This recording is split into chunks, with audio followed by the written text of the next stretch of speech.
diadakan setiap 2 minggu sekali ya. Kebetulan hari ini saya kebagian tugas untuk isi podcast-nya ya, tentang emotion study ya. Saya izin share dulu ya, sebentar.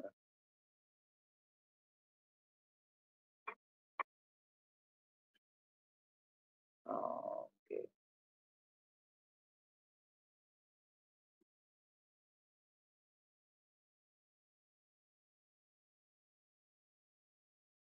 Oke, sebentar.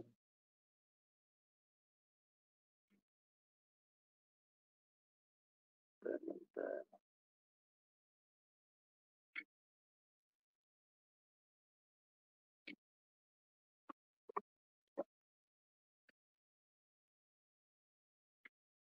Oke, udah ini ya, udah terlihat ya.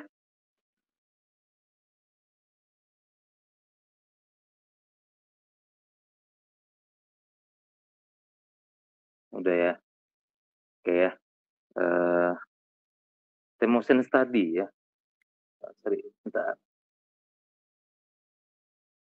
Ya, emotion study teman-teman pasti biasanya digunakan oleh ini ya, teman-teman di gudang. Teman-teman di gudang, siapa nih teman-teman di sini yang sudah biasa melakukan emotion study ya? Bisa tulis di kolom chat ya.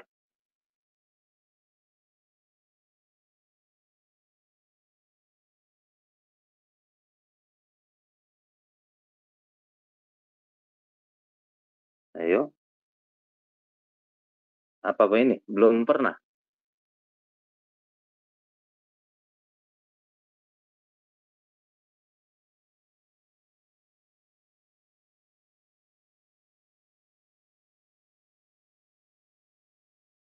Mungkin Oh. seperti kegiatannya tahu kali ya Pak, cuma namanya aja nggak tahu. Oh, oke. Nggak apa-apa. Mas Hilal ya. Mas Hilal bisa ini.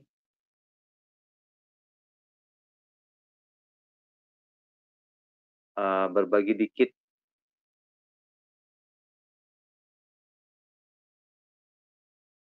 Berbagi apanya ini Pak? Nah, ya tentang emotion yang pernah dilakukan. Oh, Ayo. sebenarnya sih kalau mungkin saya nggak tahu apakah itu udah sesuai sama yang standar gitu ya Pak ya. Cuman memang time motion dilakukan itu waktu itu kerjasama bareng dengan tim HR juga gitu.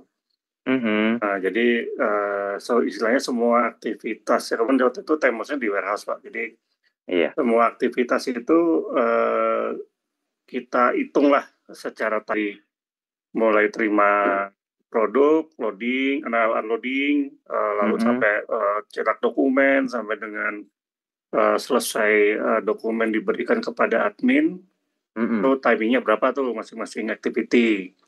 Iya. Lalu kalau itu ya masuk inventory, masuk barang, lalu juga sampai dengan pengeluaran barang, mulai dari DN dicetak, berapa lama yang prosesnya sistem, berapa lama yang manual, berapa lama yang istilahnya retur juga kalau ada produk retur, kemudian komunikasi yang sepele tapi ternyata makan waktu juga gitu. Ya, benar. Nah, itu dilakukan sampai akhirnya dibuat report bersama. Kalau dari sisi warehouse cuma mencatat dari segi timingnya gitu kan. Tapi kalau dari sisi HR itu waktu itu ya istilahnya kegiatan di warehouse ini masih banyak yang sifatnya systemize tapi manualnya banyak, intervensinya banyak gitu kan. Oke.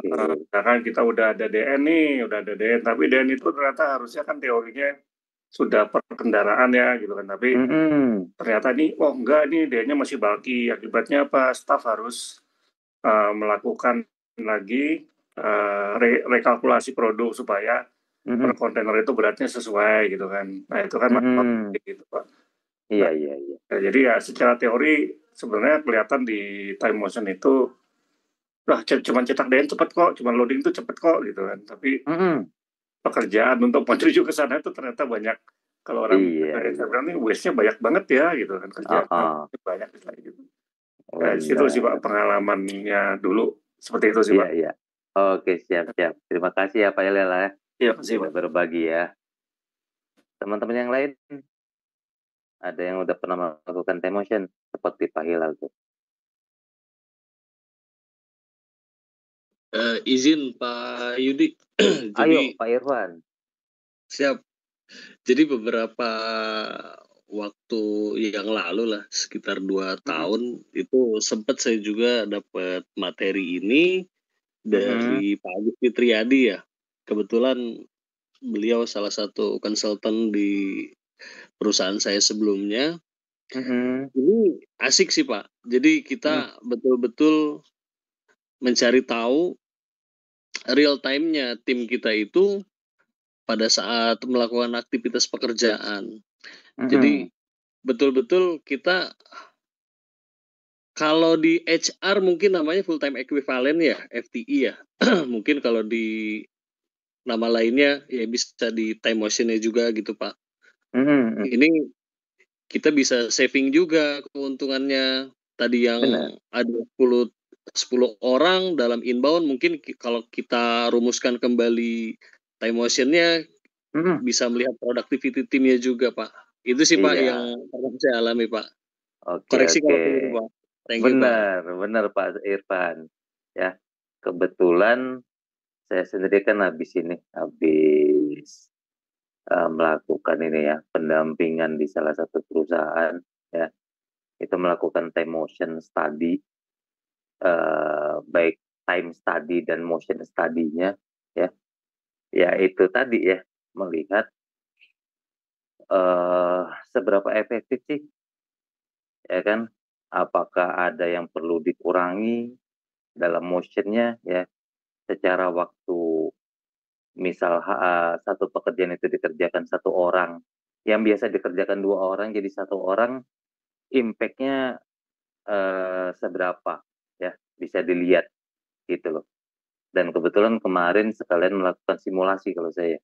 Jadi simulasinya bukan hanya 1 hari, tapi kurang lebih 3 minggu ya. Jadi dapat angka pastinya, jadi ini saat dia low ataupun saat dia lagi peak ya. Jadi secara waktu akan kelihatan gitu. Oke ya, kita ke ini materi dulu ya. Ini beberapa ini ya, ini tentang saya, kurang lebih 18 tahun ya di warehouse dan logistik. Lebih spesialnya di warehouse operasional ya, dan di logistik juga gitu ya.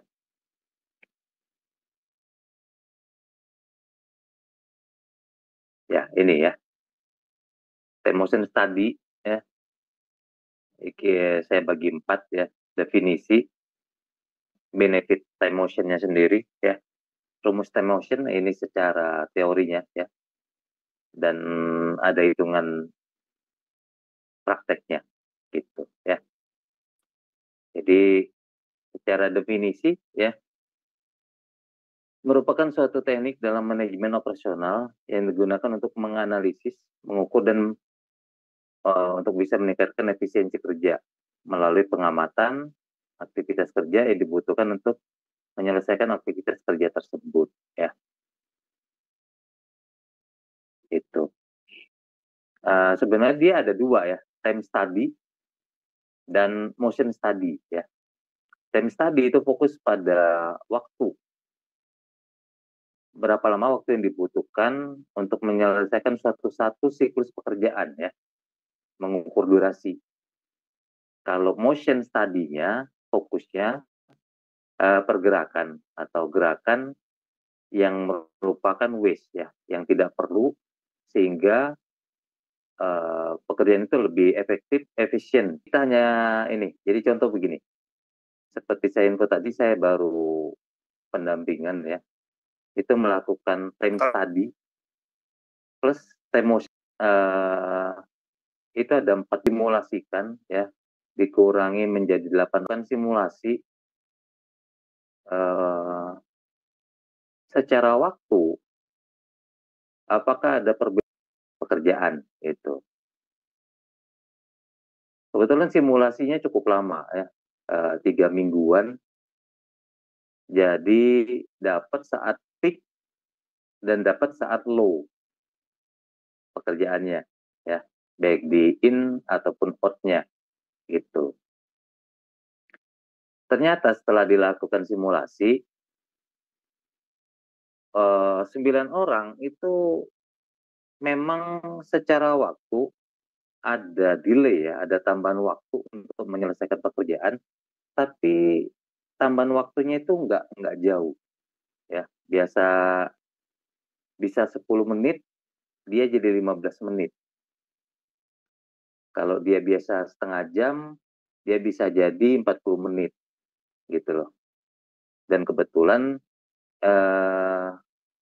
manajemennya memberikan standar waktu ya, standar waktu, baseline waktu, maksimal pekerjaan harus bisa selesai maksimal di dalam ini jangka waktu durasi 1 jam ya.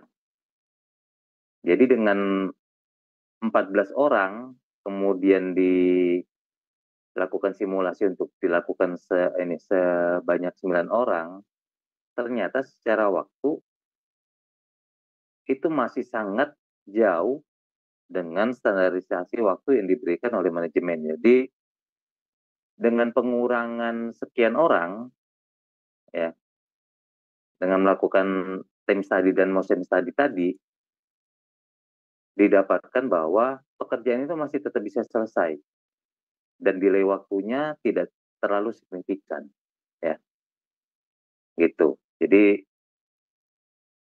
sangat membantu ya kalau kita mau buat standarisasi seperti Pak Irfan tadi ya dan Pak Hilal, itu bisa dapat gitu loh. Aslinya pekerjaan itu bisa diselesaikan berapa orang gitu ya. Oke. Nah, ini lihat lagi ya benefitnya ya, menentukan standar waktu pengerjaan suatu tugas atau satu siklus pekerjaan ya. Seperti saya info tadi, kebetulan ya belum selesai ya, baru hari Sabtu kemarin, jadi dapat tuh.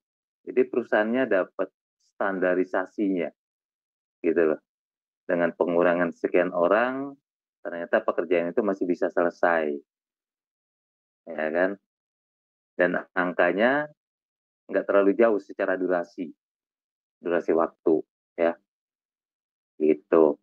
Mengidentifikasi pemborosan waktu. Terkadang banyak gerakan ya, pergerakan yang dilakukan sama tim kita saat melakukan suatu proses itu tidak efektif gitu ya. Jadi secara waktu itu boros banget, seharusnya bisa selesai lebih cepat, malahan jadi lebih lama ya. Membantu perencanaan kapasitas tenaga kerja dan peralatan seperti saya info tadi ya. Dari 14 orang dicoba dikurangi 9 orang, ternyata secara kapasitas tenaga kerja masih bisa menyelesaikan pekerjaan dalam 1 hari, apalagi low-nya. Padahal orangnya lumayan ya, 14 ke 9 orang artinya apa, ada berapa? 5 orang ya, gitu loh. Jadi bisa dikurangkan 5 orang untuk pekerjaan yang sama, gitu ya. Meningkatkan produktivitas dan efisiensi proses kerja otomatis ya. Efisiensi proses kerja yang tadi ya, mengurangi waste motion yang dilakukan sama tim kita. Meningkatkan produktivitas sama ya. Karena apa? Orang yang mengerjakan pekerjaan itu tidak terlalu banyak. Jadi di pekerjaan saya sebelumnya di FM, jadi itu benar-benar dikasih ke manajemen. angka productivity setiap shift-nya, gitu loh. Angka productivity itu dipengaruhi oleh apa? Total in, total out, jumlah kerja yang digunakan, waktu mengerjakan pekerjaan plus jumlah orang. Itu sangat mempengaruhi angka produktivitas. Ya. Nah, ini secara teori ya. Ada rumus time study ya. Standard time, normal time dikali 1 plus allowance faktor ya. Kita harus menghitung dulu normal time-nya ya. Observed time dikali performance rating. Keterangannya sendiri ya, observed time itu waktu aktual rata-rata dari beberapa kali pengamatan. Jadi kita melakukan time motion itu beberapa kali ya. Jadi nanti diambil rata-ratanya gitu. Performance rating itu angka ini ya, kecepatan pekerjaan. Kalau 100% itu kan angka standar ya. Jadi kita kecepatan itu di angka 100%. Allowance faktornya ya ini waktu-waktu yang biasa diperlukan oleh tim ya. Kan saat mengerjakan ada aja tim kita yang harus ke tempat minum ya, ambil minum. Terus sholat, belum ke toilet dan lain-lain ya. Itu. Dikasirin di 10 sampai 20% ya.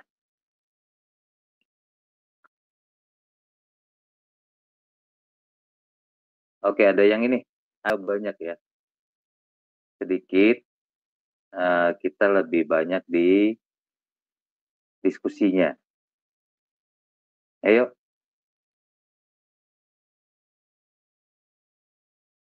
Ada yang mau berbagi pengalaman tentang ini, tentang time motion study? Silakan ya.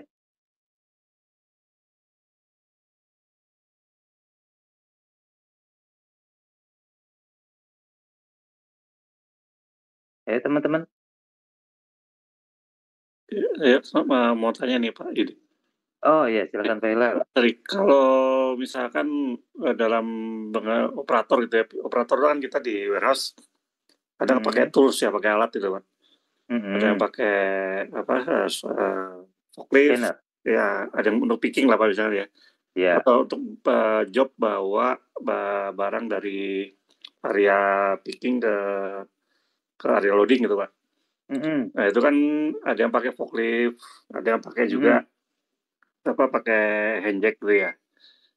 Nah itu kan ada dua standar gitu Pak itu istilahnya. Dalam hal seperti itu apakah bisa kita ambil rata-rata atau mungkin ada hal lain Pak yang bisa kita jadikan itu ukuran gitu Pak, itu sih. Dibuat masing-masing sih Pak Hilal. Karena kan alat kerjanya berbeda ya. Jadi kalaupun diambil rata-rata jadi bias gitu loh. Kalau menurut saya ya. Kalaupun menggunakan hand pallet ataupun hand jack ya istilah teman-teman di warehouse itu time motion-nya lakukan untuk itu ya. Diambil rata-rata ya seperti ini tadi ya, rumusannya memang menggunakan rata-rata juga kan. Gitu. Kalau yang forklift seperti di saya nih Pak Hilal. Di saya itu menggunakan forklift dan hand pallet ya. Hand jack tadi. Hand jack itu biasa digunakan oleh helper. Kalau operator pasti menggunakan forklift ya.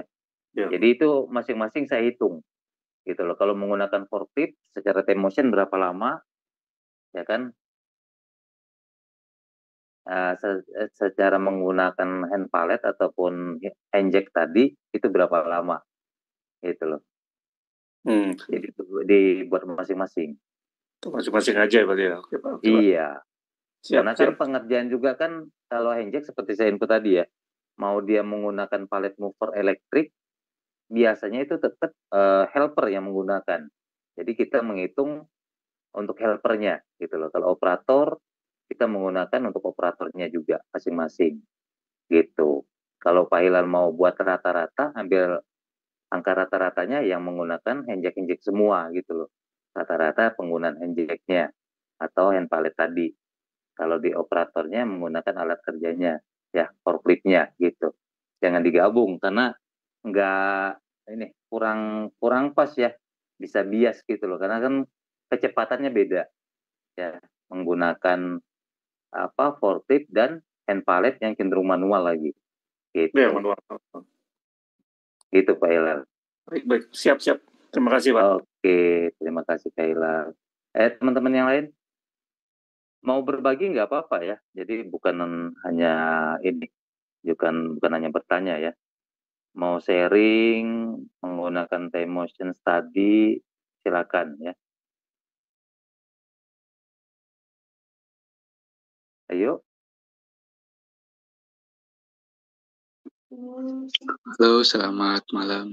Malam Pak Indra, silakan. Pak Yudi mau share nih. Boleh, silakan. Ayo. Dapat insight juga dari Pak Yudi. Ya. Kalau di tim saya sih, saya pernah melakukan time motion study ya. Jadi saya hitung tim kan ada inbound, misalkan dari proses inbound. Inbound ada 6 orang nih. Jadi satu proses inbound itu 2 orang karena kita manual ya, pakai pallet anjing. Nah, jadi waktu unloading itu 2 orang di atas armada, 2 orang di bawah, jadi nangkep barang. Jadi 1 orang checker dan 1 orang lagi tugasnya untuk angkut palet. Palet nih. Nah, dari itu variasinya sih total dari 1 armada lah. Katakanlah rata-ratanya di 4 jam. Nah, cuman ada delay-nya itu saat proses dari armada ke lidah ya, masuklah sebelum turun. Nah, sebelum turun itu kita ada proses dulu. Jadi ada 2 orang idle time-nya. Jadi 2 orang dari armada turun. Nah, jadi itu 2 orang jadi idle. Jadi idle setelah itu numpuk, baru turunin yang 2 orang, baru on. Turun ke palet. Jadi yang di atas baru idle, jadi gantian. Nah, seperti itu. Jadi saya pernah coba juga itu dikurangin time powernya, dikurangin. Malah delay juga waktunya. Nah, kira-kira ada dari gambaran seperti itu gimana nih pendapatnya? Oke. Jadi seperti saya info tadi ya Pak Indra ya. Saya kan belum lama nih. Lama gitu kan, dia dari 15 orang menggunakan 9 orang. Delay pasti. Jadi gini, saya info ke ownernya, kalau ngomong delay pasti akan ada delay ya, secara waktu, secara time-nya, durasinya. Karena apa? Biasa dikerjakan 15 orang jadi 9 orang, ya kan?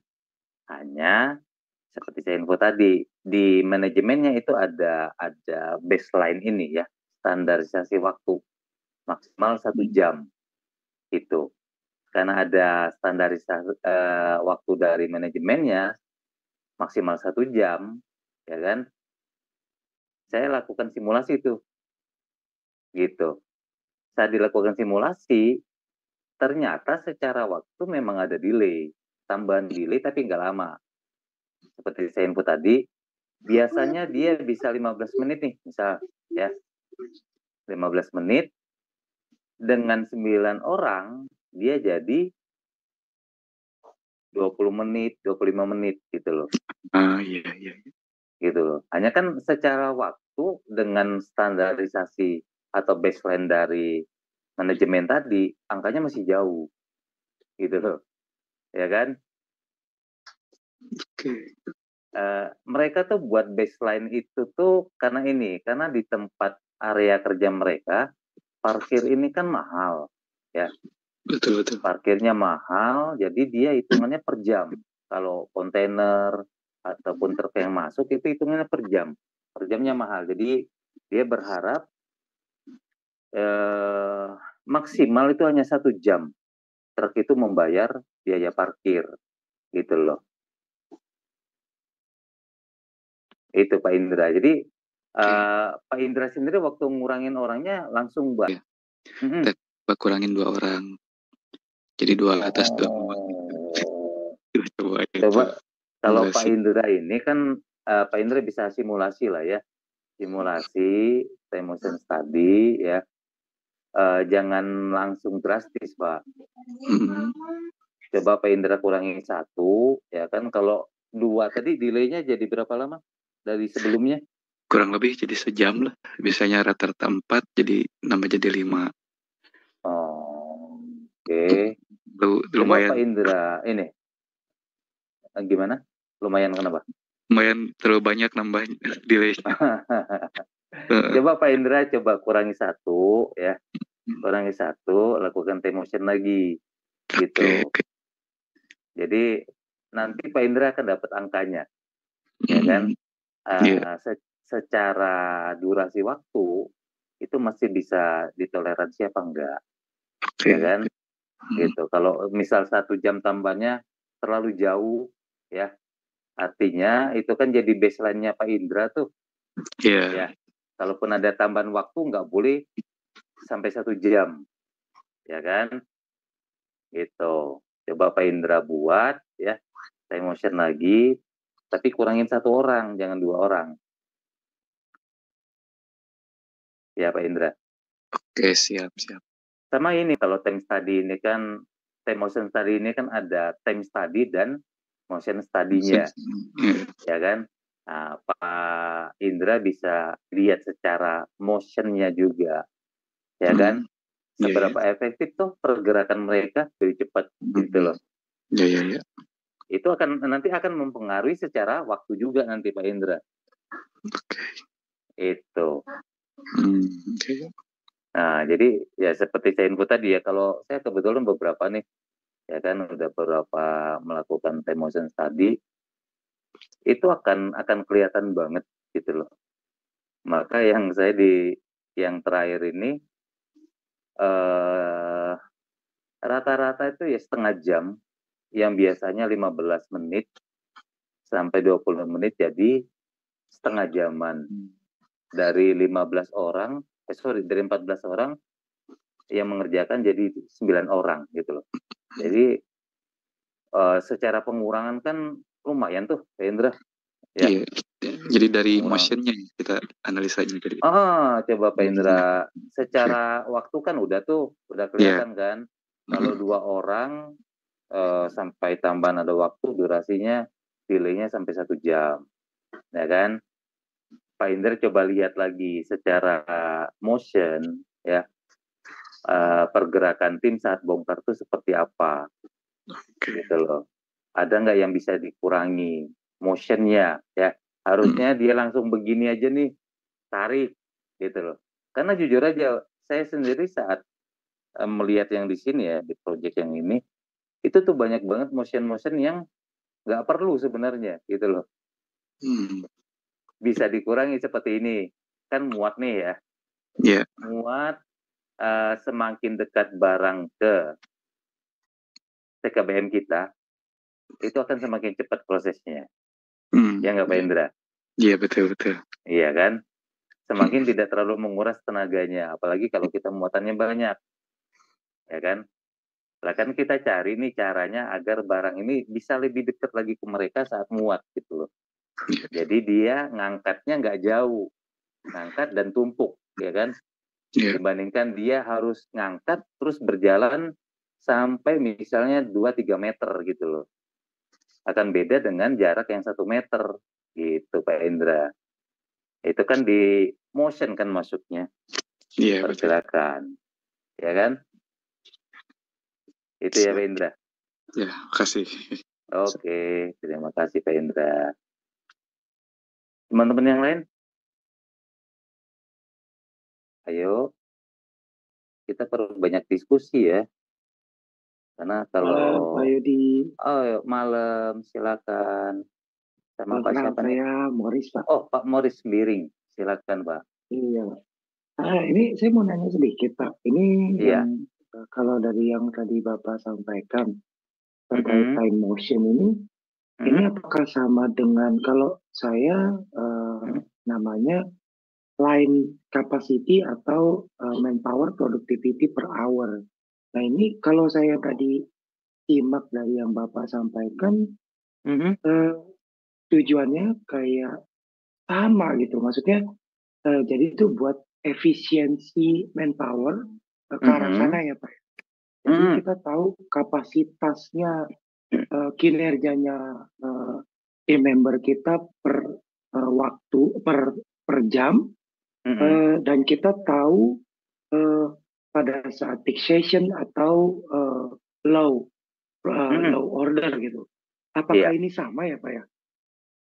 Secara ininya sih ada kesamaan sih Pak, Pak Morris. Jadi saya waktu di FMCG itu kan angkanya itu kan kita namanya productivity ya. Jadi angka productivity itu jadi standar global. Jadi itu reporting mandatory ke global. Betul. Dipakai sama mereka gitu kan. Jadi contohnya begini. Kan kalau di 3PL kan baseline-nya itu kan 3PL ya. Jadi kami pun menggunakan baseline 3PL. Jadi angka productivity untuk manpower itu 200 karton per orang per jam. Ya kan? Baseline-nya punya 3PL. Nah, 200 lebih, hampir ke 300. Kalau lagi peak, saya itu pernah dapat di 1000 lebih karton per orang per jam. Kalau perhitungannya berbeda Pak Morris. Gitu. Kalau di kami waktu itu perhitungannya total inbound, ya, quantity inbound, total quantity outbound, ditambah dia, jadi inbound plus outbound, dibagi jumlah orang, jadi manpower yang ada di gudang, dibagi jam kerja. Jadi contoh, di saya target kerja itu kan kalau outbound itu 50.000 karton per hari. Ya. Di luar inbound. Jadi semakin tinggi in dan semakin tinggi out-nya, itu akan mempengaruhi angka productivity. Ya kan? Betul. Saya orangnya ada 15. Terus jam kerja saya 14 jam. Ya. Karena jalan 2 shift. Jadi rumusannya seperti itu. Dia total in plus total out dibagi jumlah orang, manpowernya, dibagi jam kerjanya. Itu. Di Pak Morris sendiri untuk productivity menghitungnya gimana? Iya Pak, jadi memang kan kita ada beberapa antara inbound, outbound itu memang outbound kan dibagi lagi ya Pak. Kalau tempo hari saya perhitungannya itu prosesnya itu kan memang berbeda ya Pak ya. Iya. Inbound pun juga. Nah itu saya bagi per total produktivitas. Jadi ada lagi yang namanya mereka itu saya kategorikan dua jenis gitu, dua tipe. Satu yang memang kita bisa ambil DW lah. DW itu istilahnya yang daily worker yang memang ranahnya itu mereka sambil belajar dan memang kita memang ada pada saat peak session itu ada yang namanya standby on call. Nah ini standby on call ini yang kita gunakan DW tadi Pak. Nah mereka kan nggak bisa secepat si senior itu tadi gitu. Benar. Itu memang rutinitas setiap hari. Nah itu jadi saya bisa tahu per jam kalau yang DW ini produktivitinya berapa banyak sih itu dalam satu hari. Nah itu kita sudah kurangi. Memang saya juga waktu itu ada 2 shift Pak. Jadi sudah dikurangi dari total waktu kerjanya per hour itu lalu dibagi dikurangi waktu istirahat karena memang kan waktu 1 jam istirahat itu nggak ada produktivitas gitu. Itu sih Pak. Itu. Makanya tadi saya lihat gambaran dari Pak Yudi yang sampaikan, ini sama kayaknya ya. Saya masih ngeraba-raba tadi. Nah, kalau cara yang Bapak gambarasikan dalam 1 hari, kayaknya sama ya Pak ya? Kalau secara, kalau saya baca dan raba punya Pak Moris, itu time motion study. Kalau yang saya info barusan, itu angka productivity yang memang menghitung dalam 1 jam, 1 manpower itu bisa memindahkan ya, menggerakkan barang itu berapa banyak gitu. Secara rumus beda Pak Moris. Gitu. Walaupun arahnya mirip ya. Kalau time motion study ini kan kita buat baseline ya. Kita buat standarisasi. Jadi 1 orang picker itu bisa menyelesaikan pickingan dari mulai dia dapat picking list ya kan sampai masuk ke area staging berapa lama berapa banyak dalam 1 jam ya. Itu saya pernah menghitung durasinya secara kuantiti ya kan. Saya pernah melakukan itu saat di Tupperware Pak Moris. Jadi dapat angka kurang lebih dalam 1 jam picker itu bisa dapat di 280 sekian karton atau pieces lah ya, tergantung kita mengerjakan pieces apa karton gitu loh. Nah itu jadi baseline tuh, jadi standarisasi gitu. Kalau angka dibagi jumlah orang dibagi jam kerja itu rada beda gitu. Itu bisa Pak Moris pakai juga untuk menghitung ini sih. Jadi seberapa produktif sih ininya kalau kita bandingkan dengan 3PL ya Pak Moris. Jadi kebetulan FMCG yang saya kerja waktu itu kan pengambil alihan dari 3PL ke dikerjakan sendiri. Makanya itu jadi mandatory reporting gitu loh ke global. Gitu Pak Moris. Baik. Tambah ini nih. Terima kasih banyak Pak Yudi. Oke, sama-sama Pak Moris. Ya. Pak Moris boleh nih, coba hitung nanti ya kan dengan angka productivity itu sebenarnya secara tim ya, secara timnya Pak Moris yang bekerja mau dia jalan 2 shift 3 shift sebenarnya berapa toh angka productivity secara karton atau secara fisiknya secara tim ya itu. Ya. Oke, terima kasih Pak Sembiring. Masih ada lagi Pak Moris? Sebentar aja kok Pak Yudi. Oke, sama-sama Pak Moris. Teman-teman yang lain?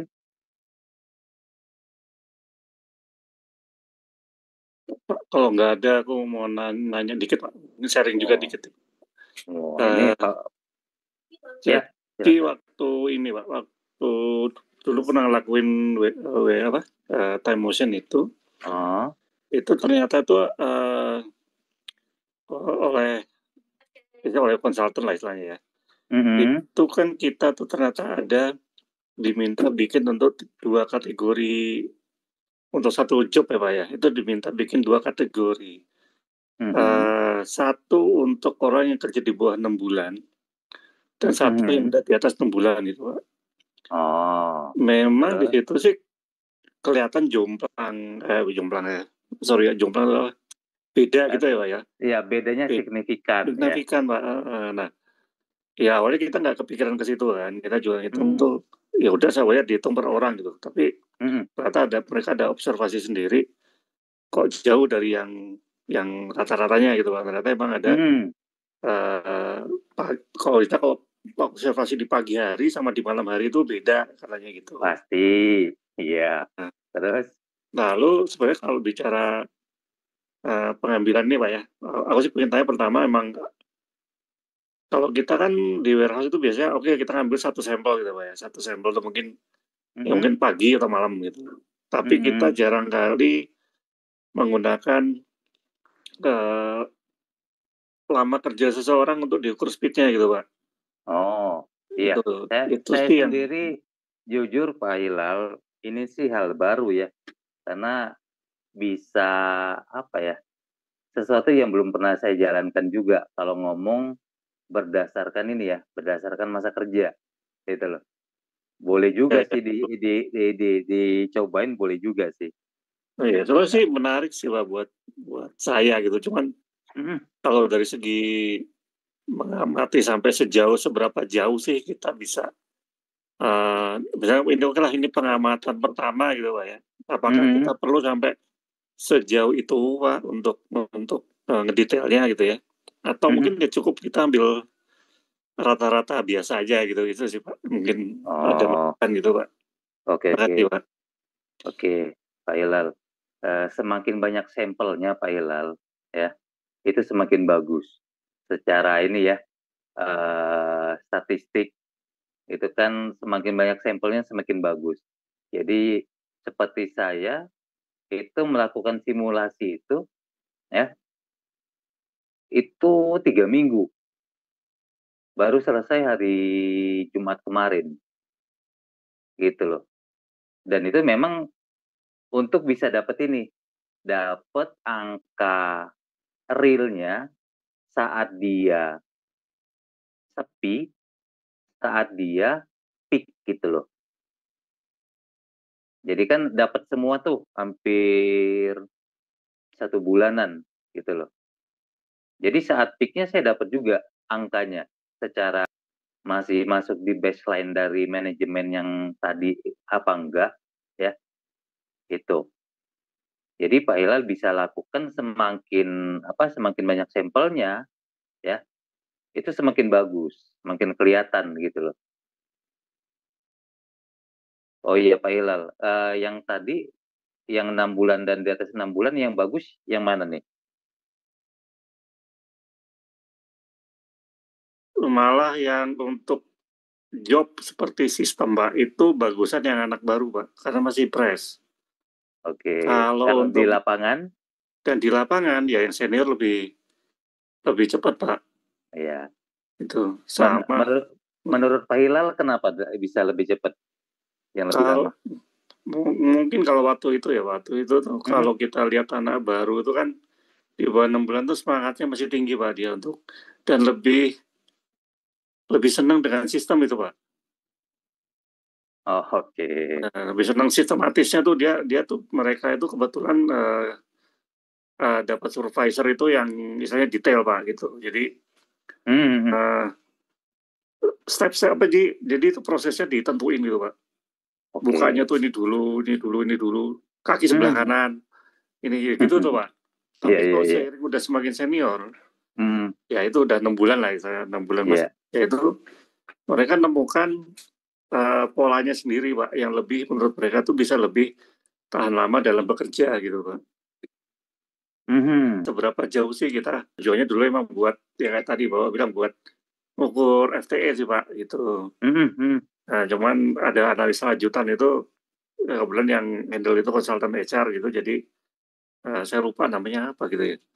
Tapi orang udah senior banget, mungkin udah pengalamannya banyak kali gitu, belajar dari dia tuh emang ya kalau bisa ya itu tadi hal-hal yang kecil-kecil itu mungkin lepas dari kita, tapi ternyata ya itu bahwa kita juga gak nyangka bahwa loh udah makin senior ajarannya begini kok. Kita SOP-nya nggak detail ya, BI-nya nggak detail gitu Pak. Jadi akhirnya mengambil cara yang beda. Sama kayak sopir itu Pak. Sopir itu kan kita juga pas delivery multi drop itu ternyata ada yang ngambil jarak paling jauh dulu, ada yang ngambil jarak paling dekat dulu gitu kan. Itu juga ternyata time motion itu mengukur bisa bantu juga sih untuk kita tetapin standar yang kita anggap bisa cepat gitu loh. Cuma memang terkadang pengaruh sama daya tahan itu Pak, endurance itu. Nah itu sih yang saya lalu analisanya tuh sama tim HR gitu sih Pak. Mungkin itu sih Pak Hilal, memang kan untuk buat standarisasi ya. Jadi untuk buat standarisasi agar itu jadi baseline untuk semua orang gitu loh. Kalau tentang driver sih Pak Hilal, kalau di saya itu yang buat skema pengiriman itu plannernya. Jadi dia memang komunikasi sama driver ya. Kebetulan saya pernah di material building itu kalau pengiriman itu pakai L300 gitu ya. Itu bisa sampai 25 DO gitu loh.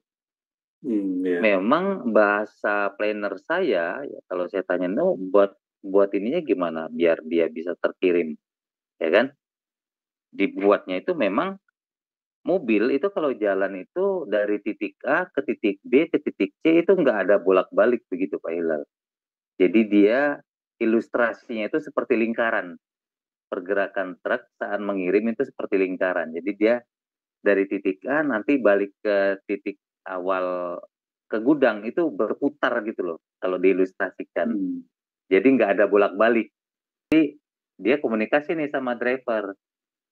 Itu. Kalau yang driver yang tadi ya. Iya. Itu sih. Siap. Oke, terima kasih Pak Hilal ya. Pak. Oke, di kolom chat Pak Saidin ya. Kalau robotik mungkin teman-teman ada yang bisa bantu ya. Kalau saya jujur belum pernah ya. Saya biasa masih di yang biasa lah gitu. Kalau robotik teman-teman yang lain, Pak Tama ada kali Pak Tama atau teman-teman yang lain? Ya itu tadi ada yang raise hand tuh, Pak Aulia. Pak Aulia mau itu coba sharing dari pertanyaannya Pak atau Mas Sahidin. Oh gitu. Atau itu kepencet? Mana nih? Nggak ada. Tadi ada tuh Pak, raise Tadi hand ada. tadi. Apa kepencet kali ya? Kepencet kali. Oke. Pak Yudi saya izin nambahin dikit boleh kah? Silakan. Oke. Teman-teman, saya pengen tanya dong. Nanti ketik di kolom chat ya. Sebenarnya time motion tuh fungsinya buat apa sih? Yuk, coba. Tadi yang dijelasin Pak Yudi itu time motion study itu fungsinya buat apa? Itu dulu. Kita ngomongin basicnya dulu deh. Biar teman-teman tahu nih fungsi utamanya apa gitu. Yuk, kolom chat dong. Atau kalau enggak ya udah raise hand deh. Saut-sautan nggak apa-apa deh. Apa sih sebenarnya fungsinya time motion study? Mungkin di awal mungkin udah dijelasin Pak Yudi itu. Kita refresh lagi kalau emang gitu. Udah pada jawab nih Pak Tama di kolom chat 3 orang. 3 orang. Mengetahui waktu proses, lean proses, cycle time atau take time, lebih akurat, menghitung produktivitas, proses picking per operator, efisiensi waktu, perhitungan tenaga kerja yang dibutuhkan. Oh, mantap. Ya. Nah, ini udah keren banget nih. Mendapatkan SMV. Coba dong Pak KN atau Mbak KN SMV itu apa? Bisa share ke teman-teman yang mungkin nggak tahu ini SMV itu apa?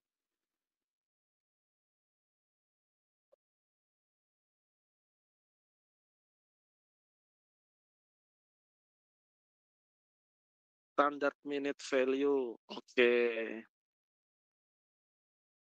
Oke ya. Apalagi mendapatkan produktivitas pekerja dan mengetahui waktu yang dibutuhkan dalam menjalani satu pekerjaan.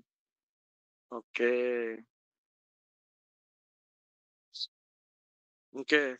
pertanyaan saya nih, balancing job, Pak Mas Nur Wahyudin. Wah, ini udah lebih itu lagi, advance lagi. Ini sebenarnya pertanyaan saya selanjutnya sebenarnya ke teman-teman. Teman-teman, yuk jawab lagi deh, ya. Apa sih bedanya time motion study sama TSK, tabel standar kerja? Loh, ada yang tahu TSK nggak? Kalau ada yang tahu, bedanya apa sih time motion study sama TSK? Nah, Kalau TSK itu ada di SOP nggak sih, Pak? TSK ada di SOP. Oke, bisa lanjutkan lagi nggak? Saya sih dapat sih maksudnya sih, tapi biar teman-teman yang hadir di sini biar tahu nih, biar kena nih. Gimana maksudnya Iqmal?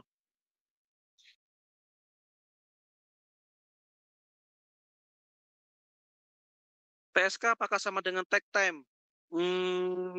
Beda ya. Wah, ini harus ngomongin dulu nih. Kalau udah ngomongin take time nanti beda lagi nih, panjang lagi nih. Nanti harus tahu bedanya take time, cycle time, sama lead time nih. Panjang lagi ya. Oke, kita ngomongin TSK. TSK adalah tabel standar kerja. Ada yang namanya TSKK juga, tabel standar kerja kombinasi. Biasanya ada perhitungan waktu juga, sama-sama perhitungan waktu juga antara manusia yang berkaitan juga dengan si mesin gitu. Terus kemudian kalau TSK hanya manusia saja gitu. Jadi bisa silakan. Nah, kalau yang mengenai robotik tadi, itu bisa menggunakan TSK. Apakah robotik itu otomatis ataukah memang harus butuh peran manusia untuk on off? Atau bahkan untuk kontrolnya? Kalau emang butuh peran manusia untuk on atau off atau bahkan kontrolnya. Suaranya putus-putus. Oh iya, di sini hujan deras, Pak. Nah, itu jelas. Itu jelas. Oh, alhamdulillah. Ya, oke. Jadi, saya ulangi. Kalau tadi robotik tadi, ada bisa kalau memang masih terkait, masih membutuhkan bantuan manusia untuk support on atau off, atau bahkan untuk mengevaluasi hasil dari otomatisasi mesin tadi atau robotik tadi, berarti masih butuh manusia, dan itu diukur menggunakan TSKK. Tapi ada konsep yang teman-teman harus penting, yang perlu ketahui adalah time motion study berbeda dengan TSK. Apa yang membuat berbeda? Kalau teman-teman tahu, time motion study itu benar-benar ngomongin analisa aktivitas kerja.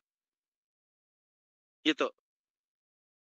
Tapi kalau TSK itu lebih ke arah urutan kerjaan yang ideal. Bisa jadi time motion study itu urutannya nggak benar.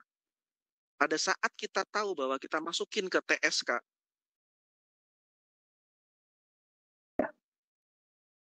hilang suaranya.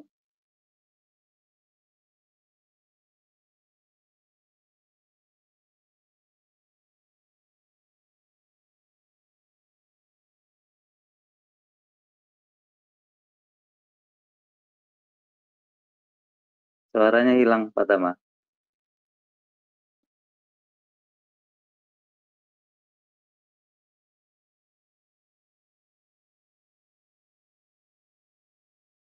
Oh, malah ini keluar Pak Tamanya ya. Ya, tahu apa-apa. Coba ini ya. Contoh time study ya, yang ini ya. Ini sih hanya ilustrasi ya. Jadi teman-teman bisa gunakan di pekerjaan masing-masing ya. Mau mengukur standarisasi kerja secara waktu dan motion di ini. Ini kan contoh untuk ini picking ya. Salah satu. Dimulai dibuka order dan scanning ya. Berjalan ke lokasi rak. Mengambil dan memindai barang. Bawa ke staging area. Konfirmasi selesai ya. Jadi dari mulai sampai benar-benar selesai ya, dilihat secara waktu, nanti dimasukkan ke rumus yang tadi ya, dihitung normal time untuk ini, untuk contoh ini ya. Beberapa kali sesuai dengan ini, dengan rumusnya ya. Jadi dia mengambil rata-rata. Gitu ya. Standar time jadi 110 dikali 1 ditambah 0,15. 0,15 itu tadi ini ya, waktu delay yang terjadi. Ya. Kalau berapa kali kalau saya sendiri itu ngambilnya 5 sampai 10 kali ya. Jadi seperti saya info tadi, semakin banyak sampelnya itu akan semakin bagus ya. Jadi contoh di sini ya, untuk satu picking itu bisa diselesaikan dalam 127 detik. Ini kan secara waktu ya, karena time study ya kan. Mengukur dia berapa banyak bisa picking, kuantitinya bisa dilakukan juga ya. Jadi tergantung kita mau menghitung waktunya, menghitung kuantitinya gitu. Pak Yatmo, standar digunakan untuk seluruh SKU. Bisa Pak ya. Kalau saya kan gini, racking area kerja saya itu dibagi di racking sama di bulky ya, flooring gitu. Yang block stack sama di area racking, jadi ada 2. Jadi bisa dibuat standarisasi masing-masing. Kalau pengambilan dari racking berapa lama, pengambilan di area flooring berapa lama ya. Akan beda kan ininya, secara secara alat kerja juga berbeda ya kan, itu ya Pak Yatmo ya.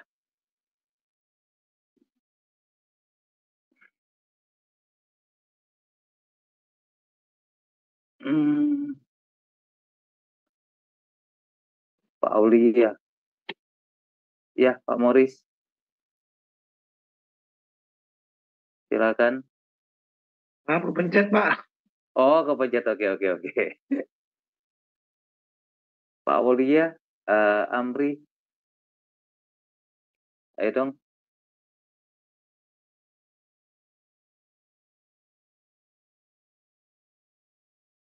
Sambil ngobrol ya, Pak Aulia.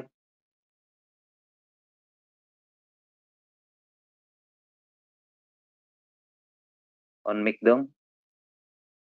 Pak Yatmo, kategori bab pok besar, kecil dan picis.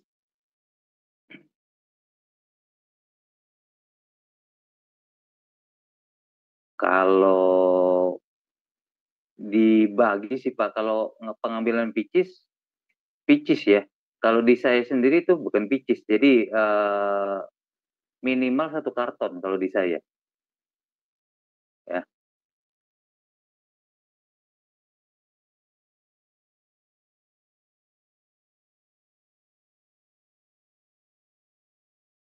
Pak Aulia.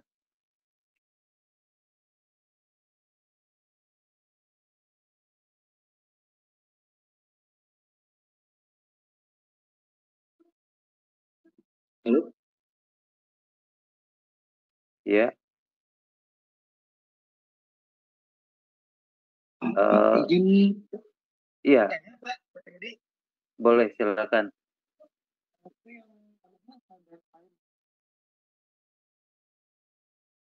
Halo?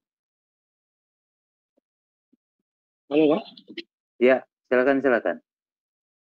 Bapak izin tanya, untuk yang 110 itu kan tadi dari yang normal time lalu dikali ya.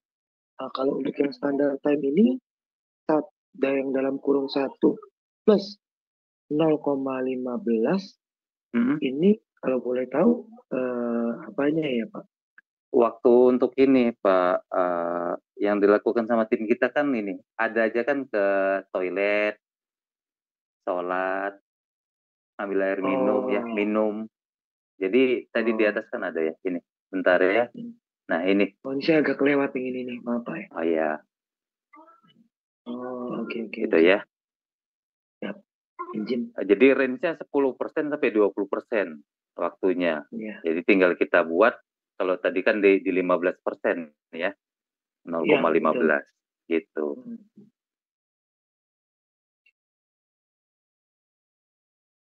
Oke, terima kasih banyak Pak Yudi.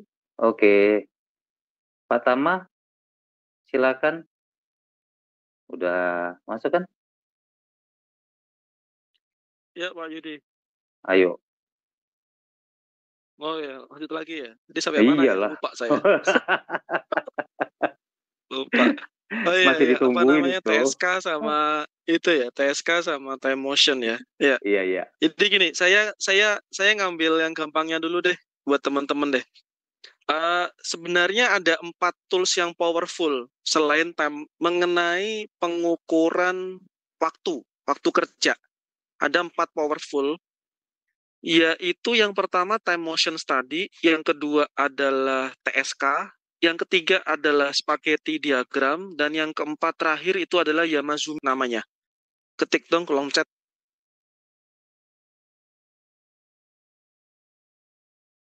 Satu, time motion study atau TMS, yang dua adalah TSK atau tabel standar kerja, yang ketiga adalah tadi apa spaghetti diagram, dan yang keempat itu adalah Yamazumi chart. Oke. Yamazumi chart ya, dan spaghetti diagram. Oke, gini. Saya ngomongin singkatnya dulu. Ya Mas, spaghetti diagram gampangnya gini. Teman-teman tahu Google Map? Tahu ya, Google Map ya. Kita kalau misalkan kita ada beberapa titik apa namanya singgah atau tujuan, itu akan kelihatan tuh. Kelihatan bahwa kita titik origin, terus kemudian destination pertama, destination kedua, ketiga, keempat, dan balik lagi ke origin. Lah, Google Map itu konsep dasar dari spaghetti diagram, gitu. Jadi kalau misalkan kita lihat di misalkan tadi Pak Yudi mengenai picking, itu orang itu dia kemana saja itu akan terlihat rutenya, gitu. Semakin berantakan dia, itu akan semakin jelek spaghetti diagramnya, gitu. Jadi akan terlihat bahwa dia mondar-mandir nggak, wirawiri nggak, gitu. Dia melalui jalur yang sama berapa kali, gitu. Nah itu akan terlihat tuh jalurnya, spaghetti diagram. Oke, yang kedua tadi yang nggak tahu adalah Yamazumi chart. Yamazumi chart itu lebih ke arah beban kerja, pemerataan beban kerja. Nah tadi ada Mas Nur Wahyudin tadi ngomong. Jadi itu menampilkan, jadi salah satu tools untuk workload analysis yaitu Yamazumi chart. Gitu. Jadi dia itu melihat bahwa kontribusi atau distribusi beban kerja di tiap langkah dan tiap operator itu terlihat ideal gitu. Jadi kalau mau diurutin nih, tadi ada pertanyaan dari Bapak siapa tuh yang bilang, Pak saya udah ngurangin 2 orang di atas, 2 orang di bawah, yang akhirnya delay 1 jam. Nah ini ada yang kurang langkahnya. Ada satu data yang belum ditampilkan tapi sudah berani mengambilkan keputusan gitu. Yaitu apa? Tadi TSK tadi sama Yamazumi chart-nya tadi gitu. Kalau ngomongin time motion tadi selesai gitu. Oh iya, ini time motion-nya segini gitu kan ya. Untuk satu proses tadi ketemu tadi di tabelnya Pak Yudi tadi ada berapa 100 detik gitu ya. 100 detik. Itu menganalisa ada waktu, ada gerakan kerja di situ. Kalau sudah tahu time motion tadinya, pakai tools yang kedua yaitu spaghetti diagram. Petakan alurnya gitu. Alurnya tuh kemana aja. Nah ini buat apa? Nanti buat kita mengidentifikasi waste motion dan waste transport.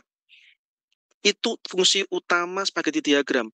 Bisa jadi time motion tadinya 100 detik, pada saat kita melihat spaghetti diagram, oh dia mondar-mandir dan sebagainya. Ini kita bisa hilangin time motion-nya, waste motion-nya. Waste motion-nya sama waste transport-nya, kita itu bisa hilangkan. Bisa jadi nanti 100 detik, itu ternyata bisa jadi jadi 90 detik, karena tadi waste motion-nya kita kurangin, kita minimalisir untuk yang bolak-balik tadi. Waste transport-nya kita minimalisir bolak-baliknya. Oke, sorry, saya tadi motion tadi lebih ke arah ergonomik tadi. Tadi ada yang nanya ya, ergonomik ya. Ergonomik tadi. Ternyata waste motion-nya adalah dia terlalu jangkauan barangnya tuh melebihi dari jangkauan tangan. Lah itu lebih nggak ergonomik gitu ya. Jadi motion itu lebih ke pergerakan manusia atau tubuhnya di dalam satu lingkup pekerjaan. Kalau transport itu manusia yang berkeliling gitu ya, atau transportasi yang berkeliling, MHE kah atau apapun itu.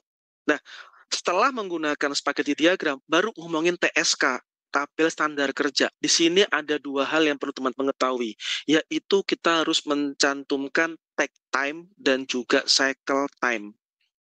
Gitu. Pertanyaan saya, apa bedanya take time dan cycle time? Nah, Mas Aristo, tolong dijawab. Waduh, ketahuan Pak Taman di sini. Tiba-tiba ditembak. Ya. Itu tuh kalau on cam depan Pak Tama gitu tuh ditembak. Harus nyontek ini Pak. Nyontek ya nggak apa-apa Mas. Take time itu apa, cycle time itu apa? Karena itu peran penting yang kita harus kerjakan pada saat kita mau membuat tabel standar kerja itu. Oke, saya jawab ya. Mungkin masih agak ini ya, pengertian menjelaskannya Silakan, masih monggo. agak bingung sih. Kalau tahu maksudnya cuma menjelaskan dengan kata-kata agak bingung. Iya. Siap, Ya. silakan Mas. Gak apa Mas. Takt time itu waktu yang diperlukan untuk menyelesaikan satu order ya. Kalau untuk cycle time adalah waktu yang diperlukan untuk menyelesaikan satu produk.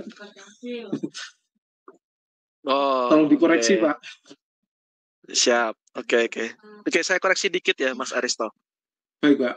Take time itu kata kuncinya adalah kita fokus kepada demand customer. Itu. Demand customer. Kalau customer itu punya order misalkan itu sehari itu katakanlah 24 pieces, sedangkan kita bekerja itu 24 jam, berarti take time-nya adalah 1 pieces per jam atau 1 jam per pieces. Gitu. Betul ya? Itu take time. Berarti artinya adalah dalam setiap 1 jam itu customer butuh 1. Itu take time. Gitu. Sedangkan cycle time itu adalah bagaimana dalam satu waktu di dalam satu stage pekerjaan, satu stage aja, gitu. Jadi pada saat kita melihat bahwa cycle time itu lebih cepat daripada take time, apa yang terjadi? Customer butuhnya setiap 1 jam itu 1 pieces. Ternyata kita lebih cepat dari itu. Kita 30 menit 1 pieces. Apa yang terjadi? Cycle time kita lebih cepat dari take time.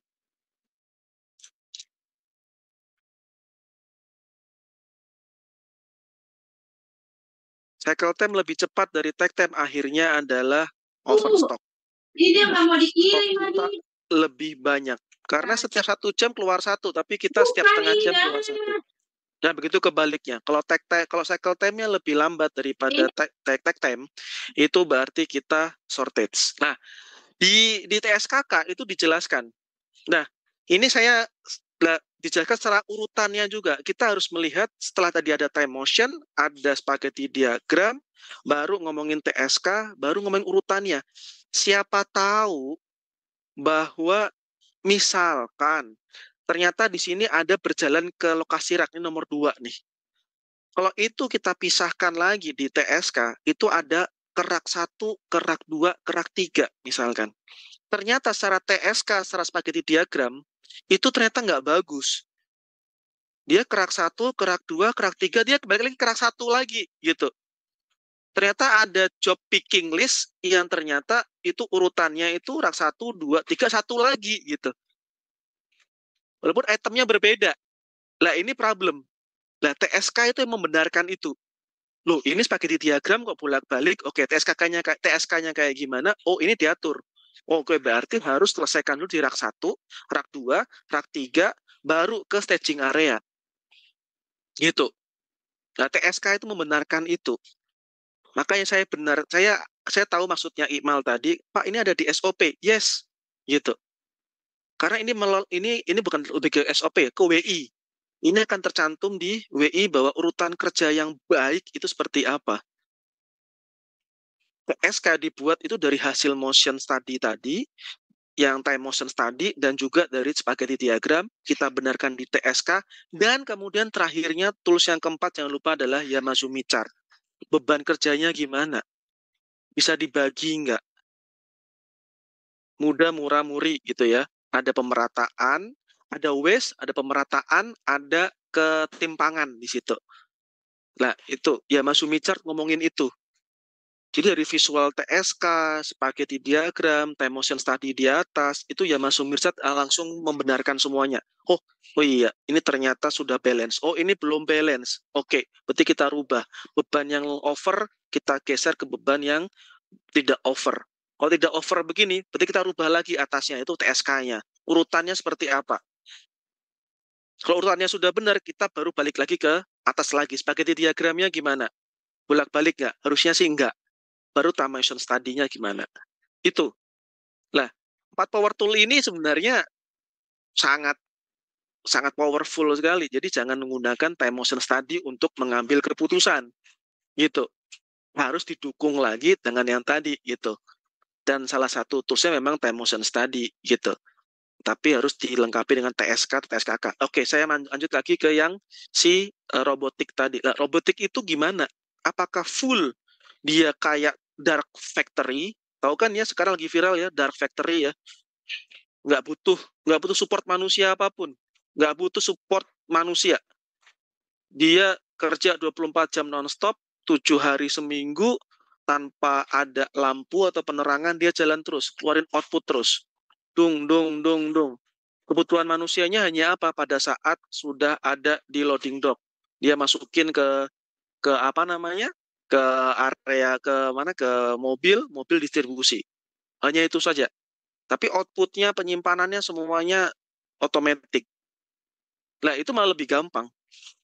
Apa? Ya kita tinggal pilah-pilah aja. Secara proses kita mau proses mana dulu yang mau di TSK-kan. Di TSK-kan. Atau di time motion-kan. Gitu. Tapi kalau ternyata ada butuh support manusia seperti mesin yang otomatis butuh start on, start off, ada pekerjaan manusia yang support pekerjaan mesinnya. Dari TSKK tadi akan terlihat siapa menunggu siapa. Manusia yang menunggu mesin atau mesin yang menunggu manusia. Artinya begini, kalau mesin menunggu manusia, mesinnya sudah berhenti dulu, tapi manusianya masih melakukan proses pengecekan misalkan. Pengecekan produk yang sebelumnya, output sebelumnya. Jadi mesin ini sebenarnya udah keluar output gitu, tapi dia menunggu manusia untuk diproses selanjutnya. Nah, itu mesin menunggu manusia. Tapi kalau manusia menunggu mesinnya belum selesai mengeluarkan output, manusianya sudah menyelesaikan verifikasi atas produk yang hasil sebelumnya. Nah, itu akan terlihat. Dan situ kita akan setting seperti apa keputusan kita. Kalau manusia menunggu mesin, bisa jadi oke. Bikin aja manusianya mengerjakan 2 mesin. Kan gitu. Jadi nggak ada manusia yang menunggu. Itu bisa. Dan saya pernah lakukan di situ. Di Astra. Itu. Nah, ya tadi ya mengenai robot tadi udah selesai, dan mengenai keputusan tadi tolong gunakan 4 powerful tool ini. Jadi jangan cuma time motion study. Itu yang nanti bisa lebih high level tadi Mas Nur Wahyudin bilang, oke Pak, ini untuk balancing. Yes, karena ujung-ujungnya menggunakan tools terakhir itu Yamazumi chart, yaitu balancing job. Itu sih dari saya teman-teman. Kalau misalkan ada yang kurang jelas, ya nanti kita bisa lanjutkan ke webinar yang lebih lebih detail dan ada visual untuk PPT-nya ya. Itu aja dari saya, Pak Yudi. Saya kembalikan, saya banyak ngomong ternyata. Sudah 15 menit saya ngomong. Oke, makasih Pak Yudi. Oke, mantap ya. Terima kasih Pak Tama. Ini teman-teman yang lain, masih ada yang bertanya?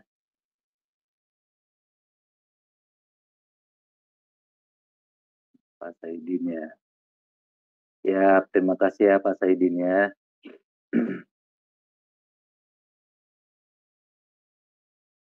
Teman-teman yang lain,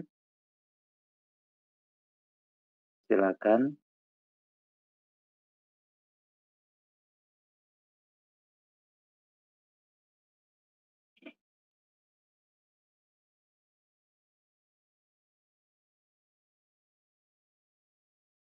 Seperti saya info tadi ya, materinya secara materi nggak banyak ya. Kita perbanyak diskusi. Ini udah sampai di contohnya aja ya. Masih ada yang ini mau diskusi? Pak, itu yang nomor bawa ke staging area waktu rata-rata 30 apa 30 detik, Pak? 30 detik. Itu kan ada. Iya. Picking. Helper melakukan picking barang dari lokasi dibawa ke staging area. 30 detik, Pak. Cepet ya? Kan beda-beda Mbak Imal. Kalau Mbak Imal tanya di tempat saya nih, ya, karena jarak, kan saya buat area picking, ya. Otomatis kalau hanya ngambil satu barang, yang paling depan, ke area pickingnya yang jaraknya hanya 3 meter, ya hanya sekian detik. Ya kan? Gitu loh. Pak.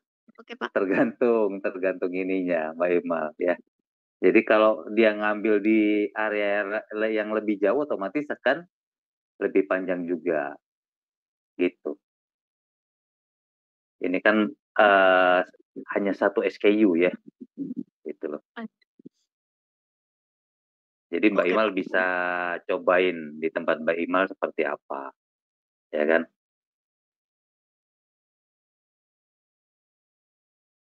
Siap, Pak.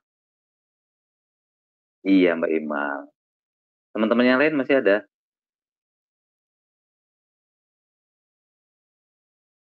Silakan malam, ya. Pak Yudi. Malam. Izin berdiskusi juga. Pak silakan Pak Nur. Silakan. Terkait time motion tadi ya. Jadi terkait pertanyaan tadi siapa yang tadi ya bisa mengurangi langsung mengurangi 2 orang itu. Secara metodologi kan ya kalau di manufaktur sendiri kan kita ada rumus untuk manpower ideal itu berapa gitu kan, dari kita tahu takt time-nya, kita tahu cycle time-nya. Jadi jumlah cycle time itu adalah jumlah manpower yang dibutuhkan. Nah, itu yang pernah saya mungkin Pak Tama juga pasti mengerti masalah perhitungan itu ya. Jadi kalau misalkan di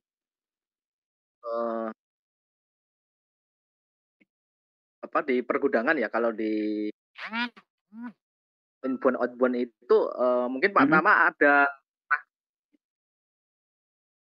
punya kasus sendiri untuk menentukan manpower, Pak, atau Pak Yudi sendiri bagaimana?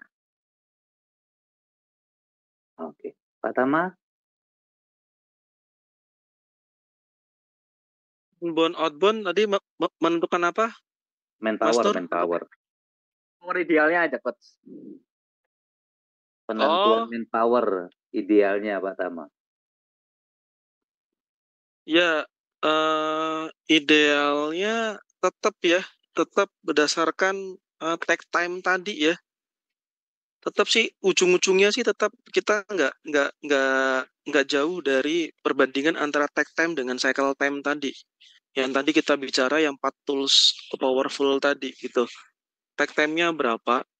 Katakanlah kalau misalkan outbound kita tahu misalkan setiap hari Senin itu akan datang misalkan selalu rata-rata ya. Ini kita anggap rata-rata aja karena misalkan deviasinya terlalu kecil gitu. Jadi rata-ratanya misalkan 20 kontainer setiap hari Senin gitu ya. Atau setiap hari deh gitu misalkan.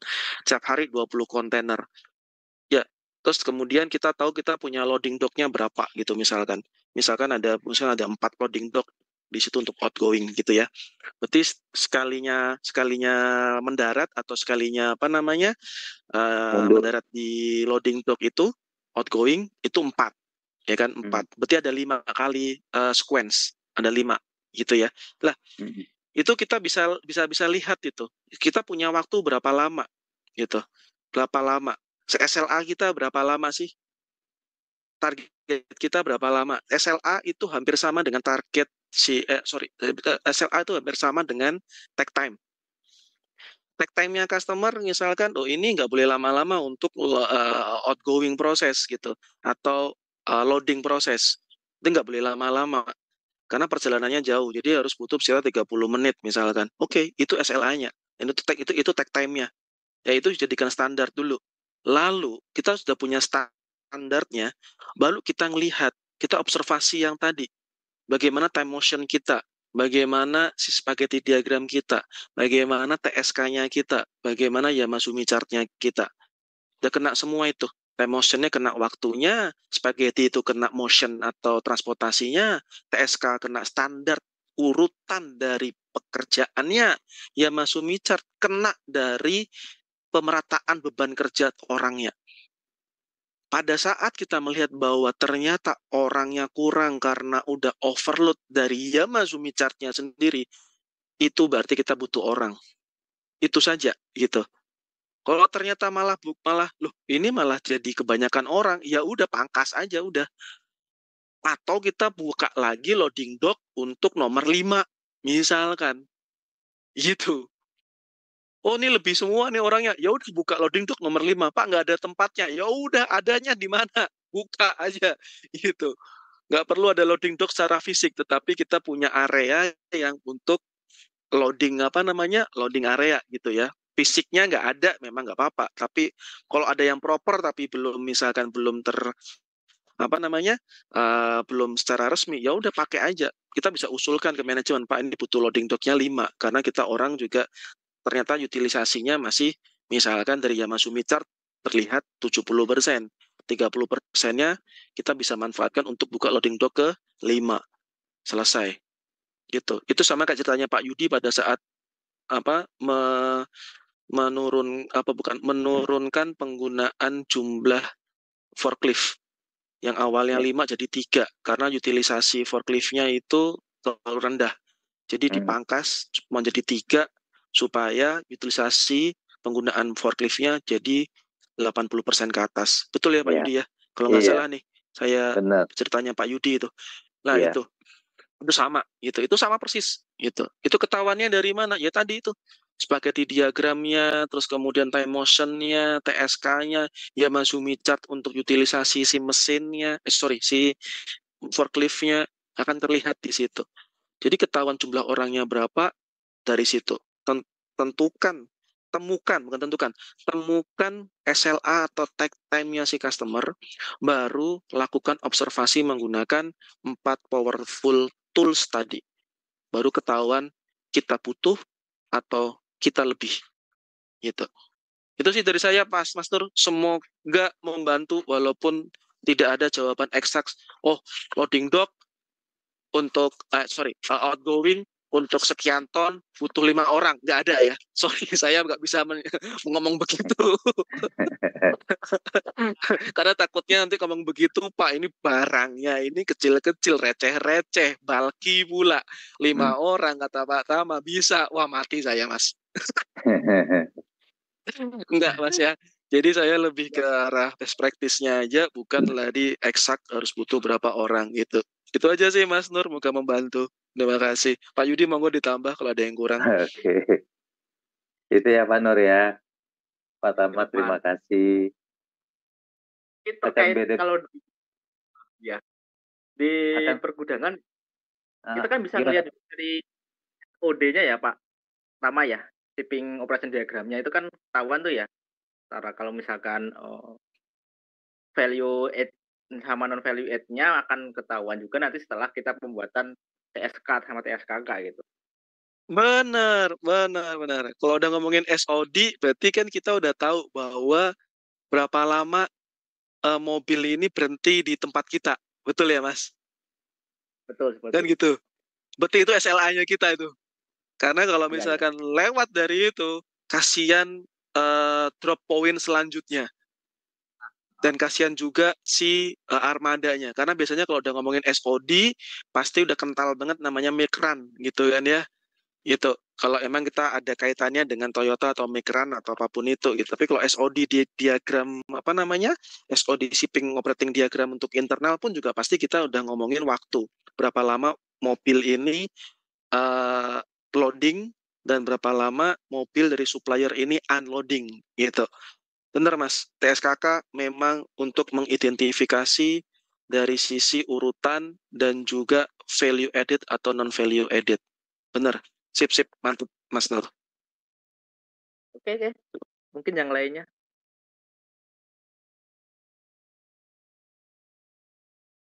Terima kasih ya Pak Nur ya. Kasih juga Pak Yudi, Pak Tama dari diskusi. Oke. Yuk, makasih Mas Nur. Kita foto dulu nggak nih? Oh iya, foto dulu lah. Foto. Time motion bisa dipakai untuk ini ya, buat baseline standar ya, agar kita punya angka standar yang bisa kita jadikan acuan, ya kan? Mau secara durasi waktu ataupun secara quantity, ya, gitu. Jadi bisa digunakan di pekerjaan masing-masing ya. Mungkin akan sedikit berbeda ya. Tadi contoh hanya sebagai ilustrasi, jadi teman-teman bisa kembangkan lebih lanjut ya. Itu aja sih Pak Aje, Pak Tama, teman-teman semua. Semoga bisa bermanfaat ya. Oke, terima kasih semuanya. Kita ketemu lagi 2 minggu ya. Jatayu Podcast itu setiap 2 minggu sekali sekarang ya. Biar nggak bosen. Tiap minggu bosen pada. Baik Pak, terima kasih Pak. Oke, Ya, terima kasih Ruth, terima kasih semuanya. Ya Pak Mori, silakan. Terima kasih.